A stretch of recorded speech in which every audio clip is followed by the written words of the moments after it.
इससे पहले जो हमने चैप्टर स्टार्ट किया था जो है इससे जो हमारी पहली क्लास हुई थी उसमें था हमने स्टार्ट किया था बायोडाइवर्सिटी एंड कंजर्वेशन।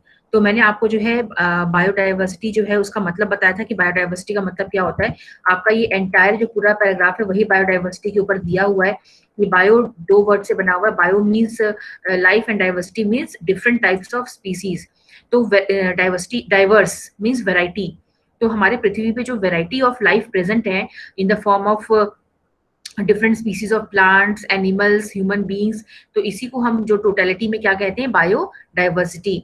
और पूरे जो हमारा जहां तक हमें पता है पूरे हमारे सोलर सिस्टम में अर्थ ही वैसा प्लेनेट है जहाँ पे जो बायोस्फीयर है एंड यहाँ पे बायोडाइवर्सिटी प्रेजेंट है। और फिर मैंने आपको बताया था किस तरह से जो है हमारा जो अर्थ की हिस्ट्री है उस तरह उससे उसके अकॉर्डिंगली जो है हमारा बायोस्फीयर जो है वो इवॉल्व होता है। इवॉल्व मतलब क्या होता है कि जब आप पुराने नीचे लेवल से जब ऊपर की तरफ आप बहते हो बढ़ते हो तो आप में चेंजेस होते हैं। मैंने आपको होमोसेपियंस का एग्जांपल दिया था किस तरह से जो है आपके होमोसेपियंस थे पहले हम लोग, उसके बाद धीरे धीरे जैसे जैसे हमने टाइम पीरियड आगे बढ़ा है तो प्रिमिटिव टाइम से आज के टाइम में हमारे अंदर बहुत अंतर आ चुका है।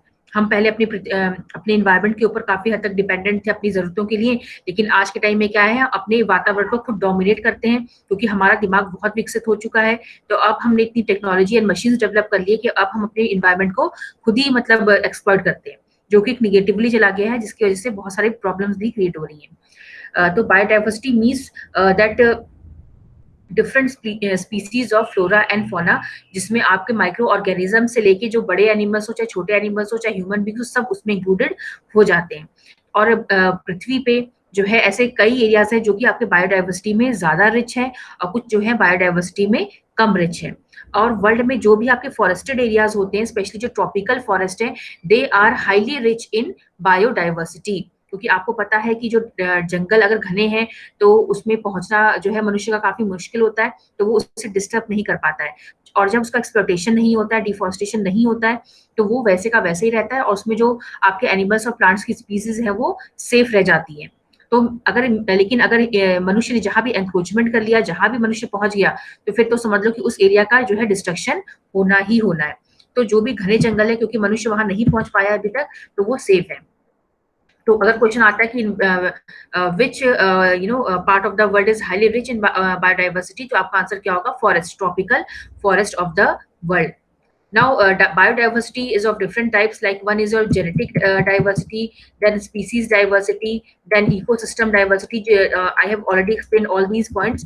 Like genetic diversity में मैंने आपको बताया था कि जो है हम लोग भले ही एक ही जो है मान लो सबके सब हम लोग नॉर्थ इंडिया के हैं और नॉर्थ इंडिया के जो लोग होते हैं वो साउथ इंडिया से अलग होते हैं स्पीसीज वाइज अगर हम देखें तो, ठीक है। अगर हम रेशियल वाइज देखें स्पीसीज के अकॉर्डिंग तो हम लोग जो है सब भिन्न है। North Indians are different from south Indians and then north and south Indians both are different from Jammu Kashmir people. We are different from European people, European different from North Korean, South Korean. In fact North Koreans are different from Chinese and Japanese, जो हमें एक जैसे लगते हैं लेकिन उनमें भी अंतर होता है, ठीक है। तो वो तो एक स्पीसीज लेवल पे डिफरेंस हो गया। बट अगर हम एक ही जो है खानदान में भी लें तो जैसे हमारे जो फैमिली में होता है, आप जानते हो ना भाई बहन में शादी क्यों नहीं होती है, क्योंकि हम लोग एक ही जेनेटिक के हैं, ठीक है। और अगर एक ही जेनेटिक में शादी हो जाएगी तो उससे क्या होता है कि जेनेटिक एबनॉर्मेलिटी क्रिएट हो जाती है। इसीलिए जो है ये सब जो चीजें होती है कि हमें हमेशा दूर के रिश्ते में शादी करनी चाहिए। भाई बहन तो छोड़ो, मतलब अपने ही जो है कि चाचा है चाहे कजन है चाहे इसमें ही जो है ये सारे जो है रिलेशन नहीं होते हैं। दूर दूर तक अपने जो है रिश्तेदारी में रिलेशन नहीं किया जाता है, मतलब हाँ भाई थोड़ा सा डिस्टेंस हो तब तो ठीक है, क्योंकि इससे क्या होता है जेनेटिक जो बैलेंस है वो बिगड़ जाता है, जो कि आपका बायोलॉजिकली हानिकारक होता है। उससे एबनॉर्मल जो है आगे जनरेशन क्रिएट होती है। तो जेनेटिक बेसिकली क्या होता है, जैसे मैंने आपको बताया था उस दिन भी कि हम लोग जेनेटिकली एक दूसरे से डिफरेंट होते हैं, ठीक है, जीन्स वाइज।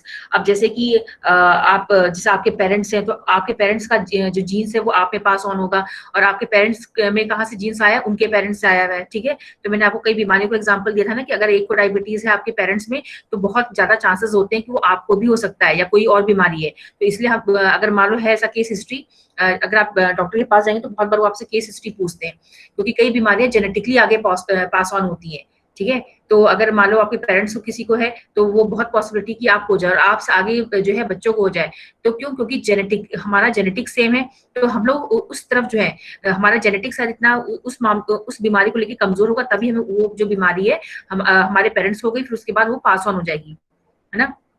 क्योंकि जीन्स क्या है हमारा सेम है, तो हम एक खानदान में भी होके हम जेनेटिकली एक दूसरे से अलग हो सकते हैं। तो जेनेटिक हो गया, स्पीसीज मैंने आपको बता दिया था कैसे स्पीसीज मतलब क्या होता है, variety of species, it relates number of species in a definite defined area. अब अगर आप ह्यूमन बींग्स की बात करेंगे तो ह्यूमन बींग्स में भी बहुत स्पीसीज हैं, African, Europeans, north American, Indian, Chinese, Korean. तो ये स्पीसीज डाइवर्सिटी हो गई। और वो एरिया जो कि स्पीसीज में बहुत रिच होते हैं उनको हम क्या कहते हैं, hot spots of the diversity.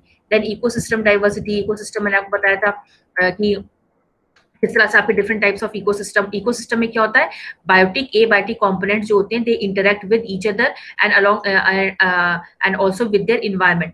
तो एक पूरा नेटवर्क फॉर्म होता है जिसमें मैंने आपको flow of energy, food chain सब आपको बताया था, ट्रांसफर ऑफ एनर्जी।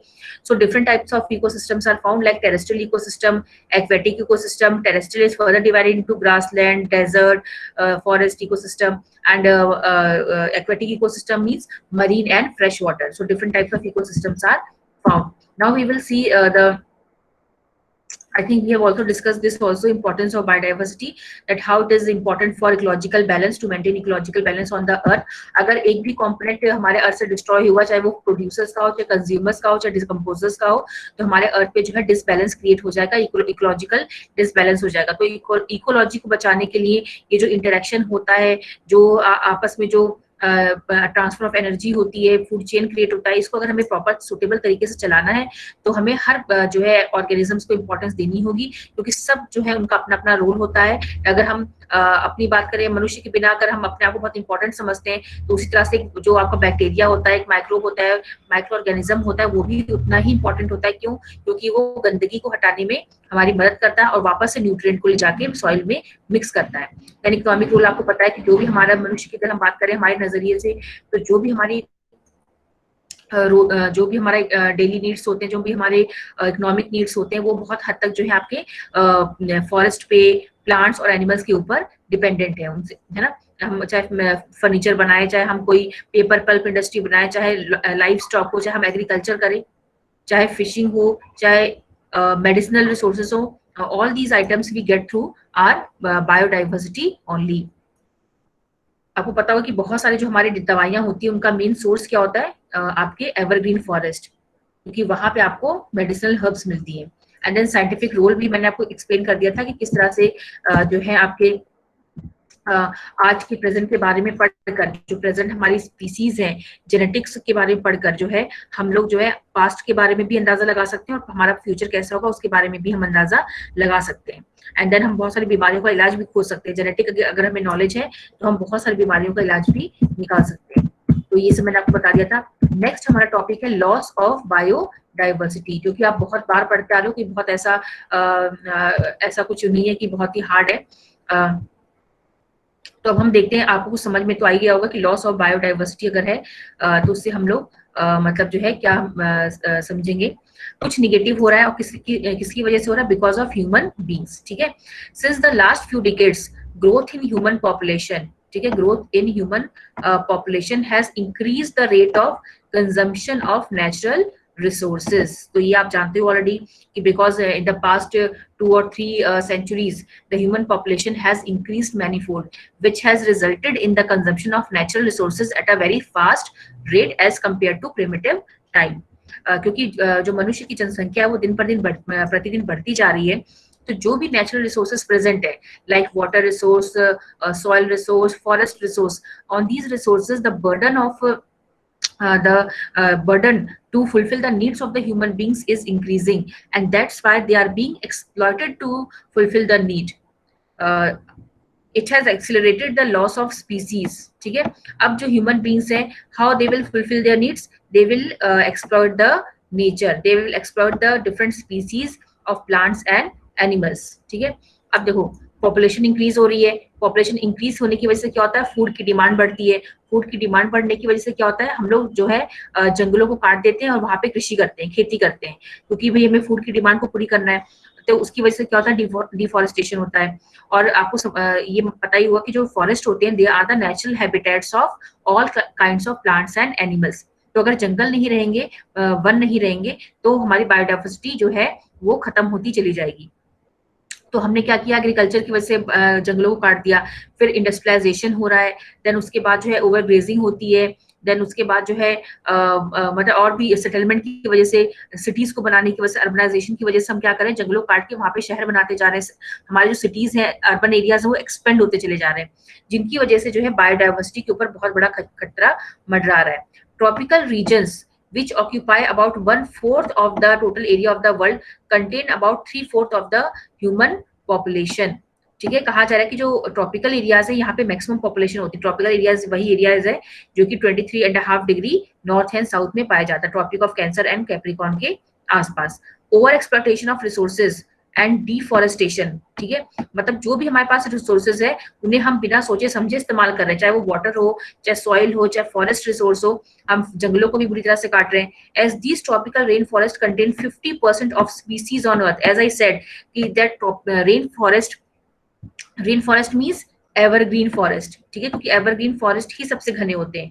तो जो हमारे रेन फॉरेस्ट है, एवरग्रीन फॉरेस्ट है, they are highly rich in all kinds of species of plants and animals, they contain approximately 50% of the species.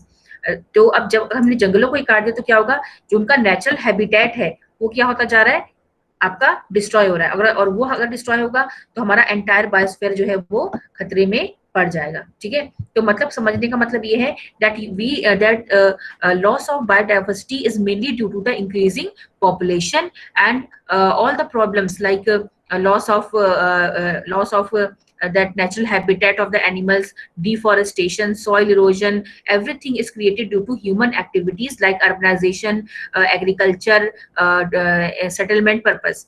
So main reason for loss of biodiversity is human activities.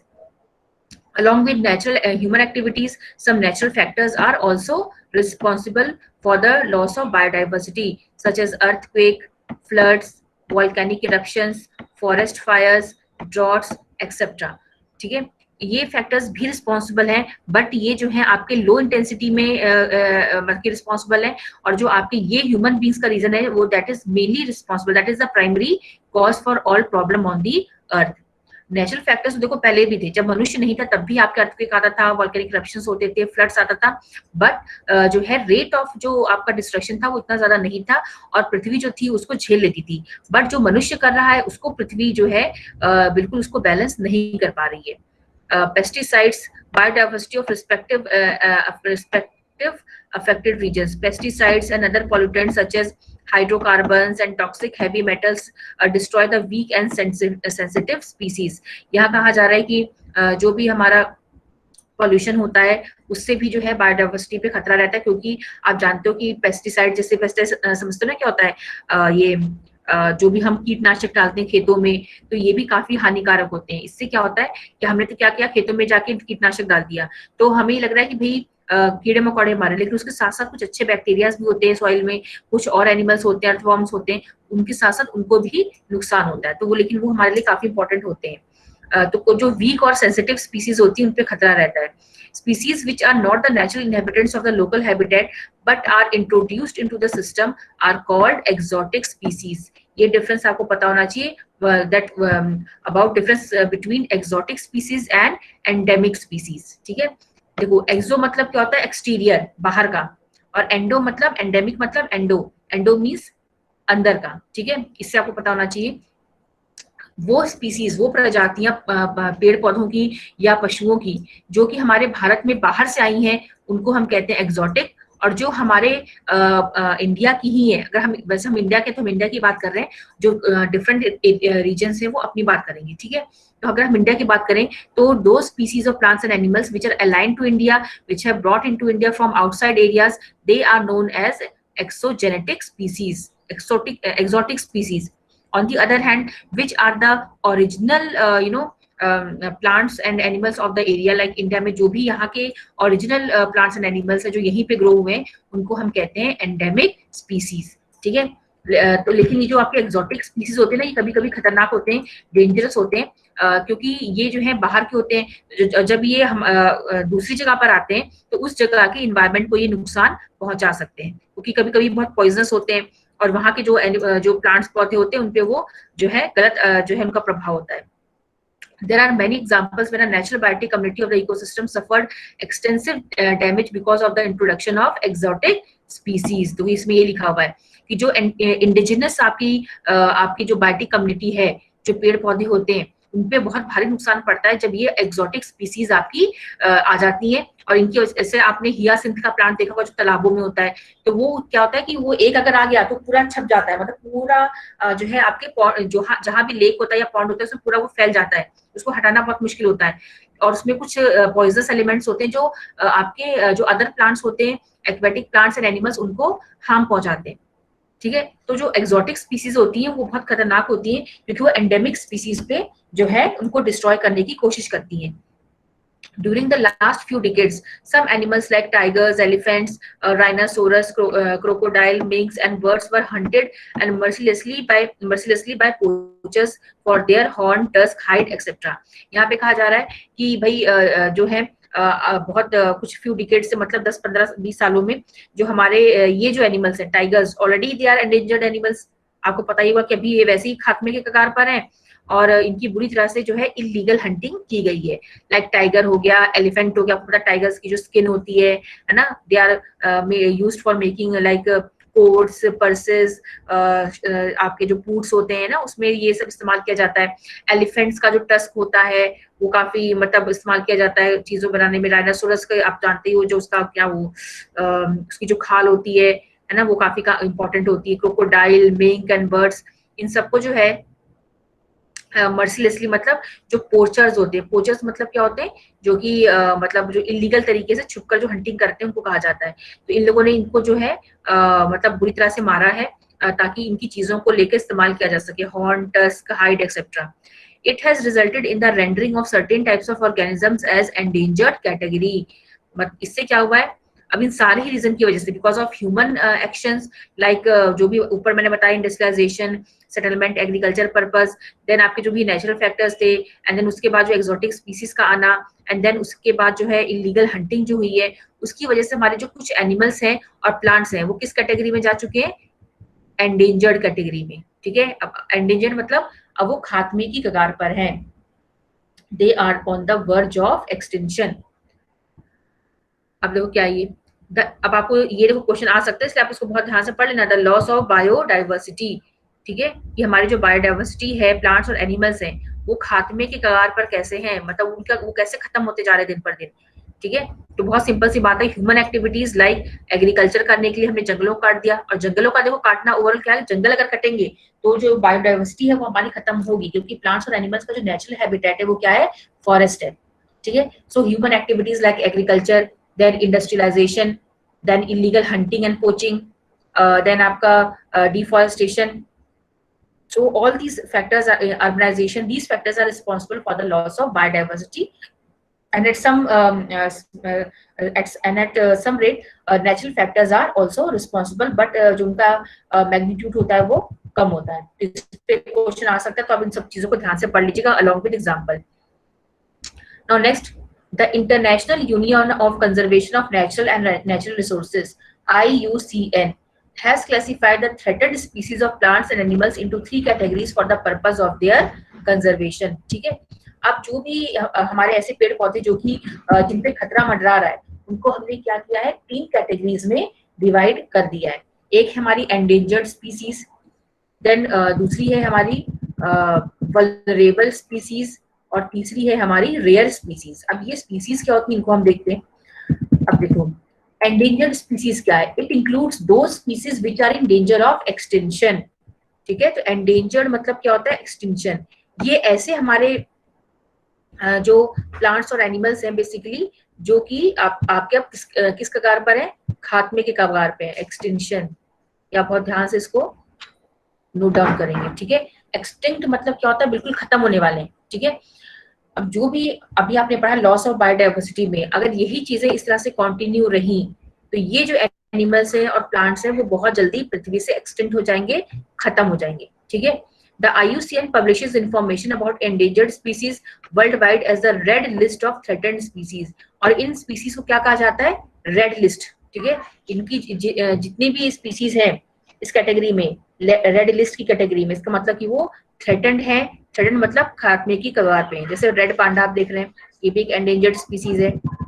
ठीक है। Next है आपका vulnerable species. Endangered से पहले की stage है आपकी vulnerable. ठीक है। वल्नरेबल मतलब वर्ड का जो मतलब होता है वो ये है कि किस स्पीसीज के खत्म होने के चांसेस ज्यादा बढ़ गए। ठीक है। अगर आप एंडेंजर्ड में है इसका मतलब तो ये कि बस आपको खत्म हो ही जाएंगे, खत्म होने के मतलब मैक्सिमम चांसेस आपके। और वल्नरेबल मतलब क्या होता है कि इनके चांसेस खत्म होने के बढ़ते जा रहे हैं। अगर ये सारे निगेटिव फैक्टर्स जो भी हमने पढ़े थे, सारे लॉस ऑफ बायोडाइवर्सिटी के जितने भी आपके निगेटिव फैक्टर्स हैं, अगर ये इसी तरह से कंटिन्यू रहे तो ये जो एनिमल्स हैं ये इनके मैक्सिमम चांसेस हो जाएंगे। और अगर और कंटिन्यू रहे तो ये वल्नरेबल से किस तरफ पहुंच जाएंगे? In the category of endangered animals. ठीक है। तो पहले स्टेज पे आपका एंडेंजर्ड है और उसके नीचे है आपका वल्नरेबल। ये अगर इनका और एक्सटेंशन रहा तो ये फिर एंडेंजर्ड कैटेगरी में चले जाएंगे। This includes the species which are likely to be in danger of extension in near future if the factors threatening to their extension continue. ठीक है। वही चीज मैं बता रही हूँ, अगर ये सारे ही फैक्टर इसी तरह से कंटिन्यू रहे तो ये जो एनिमल्स हैं ये भी फिर एंडेंजर्ड की कैटेगरी में आ जाएंगे। अभी तो वल्नरेबल हैं। ठीक है। अब जैसे हमारे टाइगर है, लायन, एलिफेंट है, ये सब हमारे एंडेंजर्ड उसमें चले गए। जैसे रेड पांडा है। ठीक है। ये सब हमारे ऑलरेडी एंडेंजर्ड है ही। लेकिन हमारे कुछ ऐसे एनिमल्स हैं जिनको मतलब अभी वो एंडेंजर्ड नहीं है, लेकिन अगर उनके खिलाफ चीजें ऐसी कंटिन्यू रही तो वो जल्दी से एंडेंजर्ड कैटेगरी में चले जाएंगे और उसके बाद खत्म हो जाएंगे। देन है आपके रेयर स्पीसीज। अब रेयर स्पीसीज मतलब क्या होता है? रेयर वर्ड से आपको समझ में आ रहा है कि जो पृथ्वी पे बहुत कम पाए जाते हैं। ठीक है। अब नेम से ही आपको समझ में आएगा, रेयर मतलब जो ऑलरेडी बहुत कम है। इनका बायोलॉजिकल जो रिप्रोडक्शन है उसका रेट बहुत कम होता है, मतलब इतनी जल्दी पैदा नहीं होते, तो इसीलिए ये पृथ्वी पे कम। अब जैसे डॉग है, ठीक है, डॉग है या फिर गोट है, इस तरह के जो एनिमल्स होते हैं इनका रिप्रोडक्शन ज्यादा है तो ये आपको हर जगह गली मोहल्ले में मिल जाएंगे। ठीक है। लेकिन कुछ ऐसे एनिमल्स हैं जो कि बहुत ही रेयर पाए जाते हैं। ठीक है। कई तरह के मंकीज होते हैं, कई तरह के कहिए हम्बोटिया डिकन्स बर्ड, ये तो कोई वो है highly rare endemic tree of southern western Ghats. मतलब ये एक ऐसा पेड़ है जो कि रेयर पाया जाता है, मतलब कहीं ना कहीं बस बहुत मुश्किल से पूरे भारत में नहीं मिलेगा, सिर्फ वेस्टर्न घाट में आपको मिलेगा, वो भी बहुत कम। ठीक है। तो रेयर स्पीसीज पहले आपको पता होना चाहिए क्या है। रेयर स्पीसीज वो होती है जो कि बहुत ही कम संख्या में पाई जाती है पृथ्वी के ऊपर, और उसके बाद वो किसी बस एक लिमिटेड एरिया में ही पाई जाती है। ठीक है। बहुत ही कम एरिया में, जैसे कि अंडमान निकोबार में कुछ प्रजातियां मंकीज की वो पाई जाती हैं, या फिर ये वेस्टर्न घाट्स की जंगलों में पाई जाती हैं। तो ये जो प्लांट्स एंड एनिमल्स होते हैं ये बहुत ही रेयर होते हैं, मतलब इनकी संख्या जो है पृथ्वी पे बहुत कम है, और क्योंकि ऑलरेडी कम है और बायोलॉजिकल रिप्रोडक्शन भी नहीं होता है, तो अगर ये रेयर स्पीसीज है और इनके साथ अगर इसी तरह से चीजें होती रही तो ये फिर खत्म हो जाएंगे। तो ये जो एनिमल्स है कि ऑलरेडी कम है, इनके साथ दिक्कत क्या है कि कमी है ना। अब देखो जैसे मैं आपको एग्जांपल देती हूँ, गोरैया चिड़िया। ठीक है। अब पता नहीं क्या कहते हैं इंग्लिश में, पता नहीं। गोरैया जैसे हम लोग छोटे थे तो जो ये छोटी छोटी चिड़िया हुआ करती थी ग्रे कलर की। ठीक है। तो ये जो ग्रे कलर की चिड़िया थी, ये हम लोग को मतलब हम लोग जो छोटे थे तो हमें ऐसी दिखती थी, जैसे आज ये होता नहीं, इसकी मतलब कोई इंपॉर्टेंस ही नहीं थी, मतलब ये झुंड झुंड में 50-100 ऐसे आपके घर के सामने बैठी रहती थी। ठीक है। लेकिन फिर ये एक बात है, जब मैं 3-4 क्लास में थी उसके बाद क्या हुआ कि अब फिर हम लोग इतना याद भी लगती नहीं है। फिर अब जब बड़े होने पर मुझे लग रहा है कि अब मान लो 20-30 साल बाद जब एक बार मैंने अचानक से सोचा कि भाई जब हम छोटे थे तो हमें ये चिड़िया इतनी सारी आती थी, अभी कहाँ है। तब बहुत जब सोचा कि अब तो ये दिखती नहीं है, मतलब हमें इतने साल हमने नोटिस ही नहीं किया ये चीज, क्योंकि हमें वो इतनी ज्यादा अमाउंट में दिखती थी कि हमने फिर नोटिस ही नहीं किया। और उसके बाद जब 15-20 साल बाद जब नोटिस कर रहे हैं कि ये चिड़िया जो थी वो कहाँ गई। गौरैया छोटी छोटी चिड़िया करती थी, क्योंकि हम लोग जैसे मान लो गेहूं डाल रहे हैं बाहर या कुछ ऐसे हो रहा है ना, तो उसपे वो क्या होता था हम लोग कि भाई चिड़िया ना के खा जाए ना, तो उस समय हम लोग इतना ज्यादा मात्रा में देखते थे। और अब जो है वो दिखती नहीं है। तो फिर बाद में ऐसे मैंने कहीं न्यूज़पेपर में पढ़ा, ये जो है अब एंडेंजर्ड कैटेगरी में आ गई है ये चिड़िया, है ना। तो सोचो कि जो चिड़िया मतलब बर्ड्स जो बहुत पहले ज्यादा मात्रा में हुआ करते थे, उनकी इतनी इलीगल हंटिंग हुई है कि अब वो जो है आपके एंडेंजर्ड कैटेगरी में आ चुकी है। मतलब वो को इंग्लिश में बड़ा अच्छा नाम मुझे याद नहीं आ रहा है, लेकिन अब वो जो है बिल्कुल खात्मे के कगार पर है है ना। उसी तरह से जब हम छोटे थे हमारे हमने बटरफ्लाईज बहुत देखते थे, जैसे कांटे कांटे थोड़े से कैक्टस टाइप के पेड़ हुआ करते थे, और उसके ऊपर जो येलो कलर की जो है तितलियां, बटरफ्लाईज, बस समझ लो कि 50-100 बटरफ्लाईज उड़ा करती थी।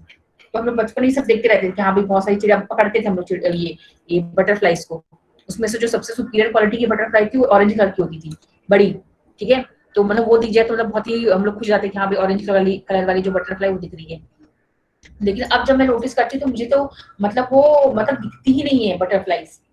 बट आप लोगों को दिखती होंगी, लेकिन मेरे को मतलब वो जो है मैंने अब होगा ना 10-15-20 साल बाद आप सोच रहे हैं भाई हम तो छोटे थे तो इतनी चिड़िया ये बटरफ्लाईज दिखती थी, अब तो यार दिख ही नहीं रही है। ये कहाँ गया, मतलब अचानक से ध्यान गया। तो ये सब क्यों हो रहा है? क्योंकि हम लोग जब थे छोटे और अभी की इन्वायरमेंटल कंडीशंस में काफी अंतर आ चुका है।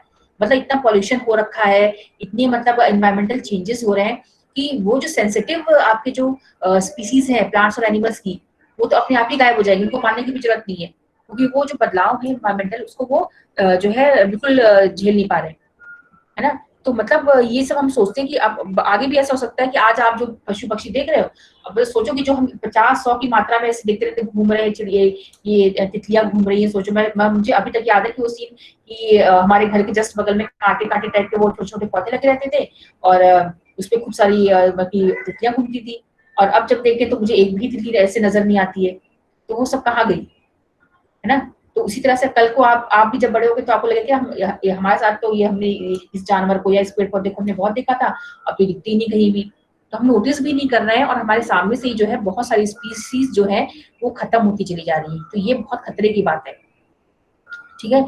तो अब ये जो है सारी चीजें क्यों हो रही है? Because of all environmental changes. हमारे टाइम में जो है मौसम जो था और जो भी सारी सिचुएशन थी वो मतलब बहुत ही डिफरेंट थी, है ना। अभी हम लोग जब छोटे थे, या फिर छोटे क्या थे, जब हम लोग 11th-12th में भी थे, तो भी मुझे याद है कि सर्दियों के टाइम में ये हालत होती थी कि हम लोग मतलब धूप ही नहीं निकलती थी, बिल्कुल घना। मतलब हम स्कूल जाते थे ना, तो मतलब स्कूल छुट्टी जाती थी बहुत बार, बहुत सर्दी की वजह से, या फिर हमें कोहरे के मारे हमें अपना हाथ नजर नहीं आता था। मतलब ये हालत थी हम लोगों की। और जब अभी मैं सोचती हूँ कि अभी कैसे सर्दी पड़ रही है, तो कुछ ऐसा होता ही नहीं है, कोहरे का तो कोई नामो निशान नहीं है। मैं ऋषिकेश में भी जब आई थी तो भी मुझे लगा 2014 में आई थी, तब भी मुझे थोड़ा बहुत कोहरा नजर आता था, फॉग। अब तो मुझे कुछ नजर ही नहीं आता। तो ये सब क्या आ रहा है? क्यों अब हमारी सर्दियां भी छोटी होती जा रही हैं, सर्दियों में भी मतलब उस तरह की सर्दी नहीं पड़ रही है। तो ये सब जो है इन्वायरमेंटल चेंजेस है जो हम लोग ऐसे फील नहीं करते हैं। लेकिन अगर आप बहुत गहराई में जब सोचोगे ना कुछ चीजें, तो आप लोग पहले तो ऐसा था, जब आप थोड़े बड़े हो जाओगे तब आपको चीजें जो है रियलाइज होंगी। तो ये सारे जो है चेंजेस आ रहे हैं बिकॉज ऑफ जो है हमारे ऊपर से हमारी एक्टिविटीज की वजह से आ रहे हैं, हमारे जो हर काम है काम काज की वजह से हम लोग पूरे इन्वायरमेंट को जो है पॉल्यूट करने में लगे हुए हैं। ना एक थोड़ा सा हम लोग पढ़ लेते हैं कंजर्वेशन ऑफ बायोडाइवर्सिटी। ये सब चीजें जो है आपको ऑलरेडी पता है, लेकिन इसको मतलब अब करना जो है बहुत मुश्किल रहता है, क्योंकि डेवलपमेंट का भी हमें काम करना है और हमें इन्वायरमेंट को भी बचाना है। अब देखते हैं इसमें क्या दिया हुआ है। Biodiversity is important for human existence. All forms of life are so closely interlinked that disturbance in one gives rise to imbalance in the other. बहुत अच्छी लाइन लिखी हुई है। बायोडाइवर्सिटी जो है मनुष्य के सर्वाइवल के लिए बहुत जरूरी है, ठीक है। अगर हम ये सोचे हम तो मनुष्य हम बहुत सुपीरियर हैं, हमें तो ना शेर की जरूरत है, ना हमें जो है ये बैक्टीरिया की जरूरत है, ना हमें वायरस की जरूरत है, ना तो हमें किसी और चीज की जरूरत है, तो ऐसा नहीं है। मनुष्य अपने आप अकेला कुछ नहीं कर पाएगा, उसे सबकी सपोर्ट की जरूरत है, क्योंकि सारी जो पूरी लाइफ है वो एक दूसरे से जुड़ी हुई है। अगर एक में भी डिस्टर्बेंस हुआ तो सबका सब जो है पूरा बैलेंस जो है इकोलॉजिकल बैलेंस डिस्टर्ब हो जाएगा। If species of plants and animals become endangered, they cause degradation in the environment, which may threaten human beings' own existence. मतलब जितने रेट से हम अपने इन्वायरमेंट को जो है परेशान कर रहे हैं, अपने इन्वायरमेंट को जो है डिग्रेड कर रहे हैं, डिग्रेड मतलब उसकी क्वालिटी को डिक्लाइन कर रहे हैं हम, खराब कर रहे हैं, नुकसान पहुंचा रहे हैं। लेकिन ये सोचे बिना कि अगर प्लांट्स एंड एनिमल्स खत्म हो गए तो उन्हीं के लिए नुकसान नहीं होगा, आगे चल के हमारे लिए भी नुकसान होगा, ठीक है।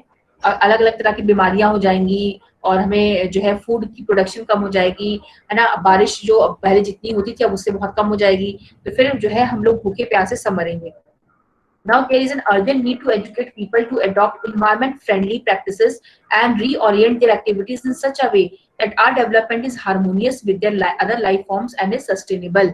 ठीक है, इन लाइन में क्या कहा जा रहा है कि हमें लोगों को अब अवेयर करने की जरूरत है, एजुकेट करने की जरूरत है कि हम इन्वायरमेंट फ्रेंडली जो प्रैक्टिसेस है उनको हम अपनाएं।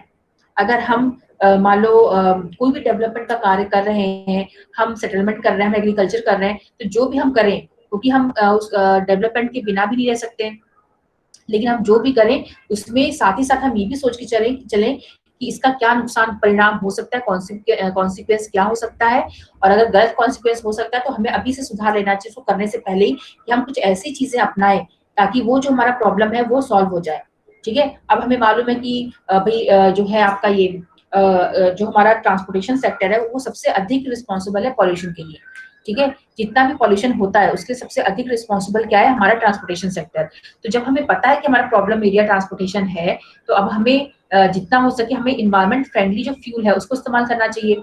जैसे कि हम सीएनजी, कुछ ऐसा करें कि भाई जो सीएनजी है या फिर जो हमारा इलेक्ट्रिकल जो हमारे व्हीकल्स है उनका जो है यूजेज ज्यादा बढ़ जाए। ठीक है, तो मतलब हमें जो है ये जो भी डेवलपमेंट कर रहे हैं उसके साथ साथ हमें पहले एक जो है टेक्निक सोच के रखनी पड़ेगी कि हम इन्वायरमेंटल पोल्यूशन को कैसे कंट्रोल करें। अगर हम इंडस्ट्री लगा रहे हैं तो भी हमारे इको फ्रेंडली तरीके से लगाना चाहिए कि जो मशीन है उसे धुआं ना निकले, और धुआं अगर निकल भी रहा है तो हमें आसपास इतना ज्यादा पेड़ पौधे लगाने चाहिए, ग्रीन बेल्ट बनाना चाहिए, ताकि वो जो CO2 निकल रहा है वो वेजिटेशन उसको एब्जॉर्ब कर ले और उसके बदले हमें ऑक्सीजन जो है फ्रेश ऑक्सीजन प्रोवाइड करे। अब हम ऐसा करें कि भाई इंडस्ट्रीज भी लगा रहे हैं, साथ ही साथ पेड़ पौधे भी काट दो, है ना। तो ये तो क्या होगा फिर डबल जो है आप गलत कर रहे हैं कि तो जहर भी छोड़ रहे हैं इन्वायरमेंट में, और प्लस उसको एब्जॉर्ब करने के लिए हम जो है कुछ जो जो उसको ऑब्जर्व करने वाले जो पेड़ पौधे उनको भी हम काट रहे हैं। तो इससे क्या होगा कि इंसान जो है वो अपने आप के लिए ही जो है बहुत बड़ा प्रॉब्लम क्रिएट कर रहा है। There is an increasing consciousness of the fact that such conservation with sustainable use is possible only with the involvement and cooperation of local communities and individuals. तो कहने का मतलब ये है कि अगर हमें अपने पृथ्वी को बचाना है, अपने इन्वायरमेंट को बचाना है, तो ये हाई लेवल पे नहीं हो सकता है।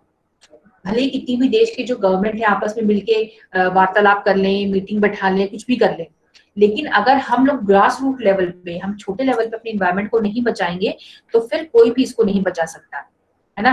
अब हमारी सरकार कह रही है सबको अवेयर कराती रहे, न्यूज़पेपर में सब आता रहे, हम लोग जो है रैली कर लें, डेमोन्स्ट्रेशन कर लें, नुक्कड़ नाटक कर लें अवेयरनेस के लिए, लेकिन अगर हम उसी टाइम जाके हम जो है धुआं फैला रहे हैं, हम पेड़ पौधों को काट दे रहे हैं, तो फिर हमारे उसका कोई जो है असर नहीं होगा। ठीक है, और एग्जाम्पल देती हूँ आपको कि हमारी जो नदियां हैं वो सबसे ज्यादा पॉल्यूटेड होती है वर्ल्ड में। ठीक है, और वहीं अगर आप कोई यूरोपियन कंट्रीज देख लीजिए तो वहां की नदियां बहुत साफ होती है, अमेरिकन है या जो यूरोपियन नदियां वहां वो बहुत साफ होती है।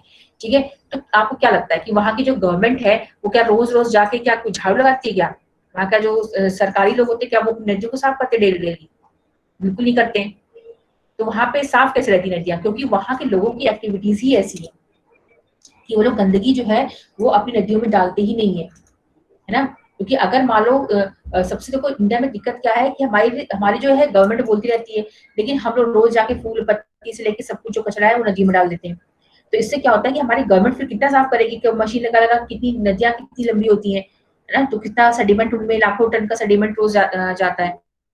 तो हम क्या रोज रोज यही करते, सरकार यही करती रहेगी? तो अगर प्रॉब्लम ही नहीं होगी तो फिर हमें सोल्यूशन भी नहीं करना पड़ेगा। तो प्रॉब्लम कैसे हम कंट्रोल कर सकते हैं? जब हम ही अपनी हैबिट को सुधार लेंगे, हम ही कचरा नहीं फेंकेंगे नदियों में, तो फिर वो सुधारने वाली बात ही नहीं होगी, है ना।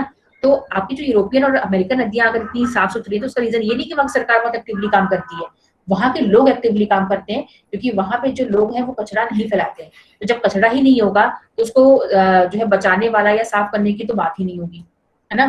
तो कहने का मतलब क्या है कि जब तक जो लोकल लोग हैं या जो इंडिविजुअल्स हैं, ठीक है, अपने अपनी तरह से अपनी लेवल पे काम नहीं करेंगे, क्योंकि करोड़ों की भी पब्लिक है, बिलियन पॉपुलेशन है, तो आप कितना कितना अवेयर कराओगे, कितना आप साफ सफाई करोगे? अगर हर एक एक व्यक्ति अपनी जिम्मेदारी समझ के अपने हिसाब से जो है कचरा ना फैलाए या फिर हम प्रदूषण ना करें, तो क्या होगा फिर पानी वेस्ट ना करें तो क्या होगा, ओवरऑल हर जगह सब कुछ ठीक हो जाएगा, इतना ज्यादा वेस्टेज नहीं होगा।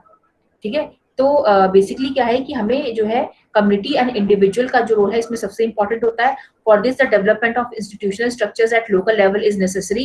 The critical problem is not mainly the conservation of species, not the habitat, but the continuation of process of conservation.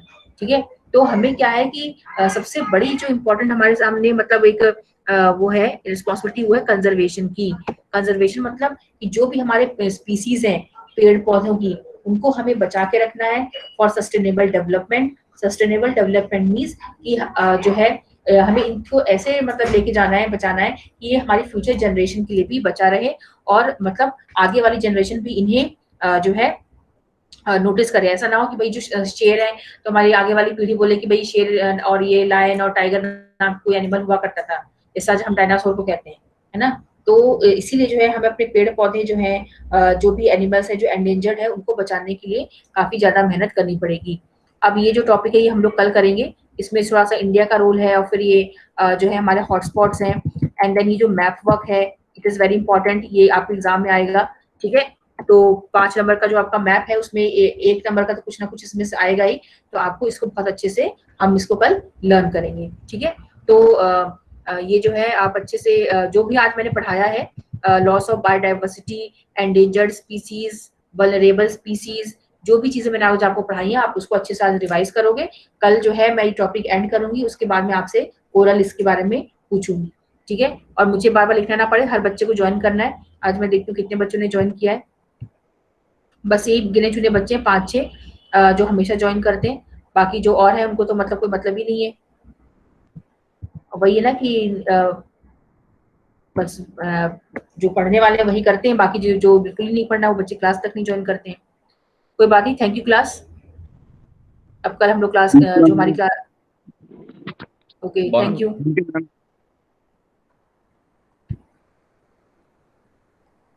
Thank you class.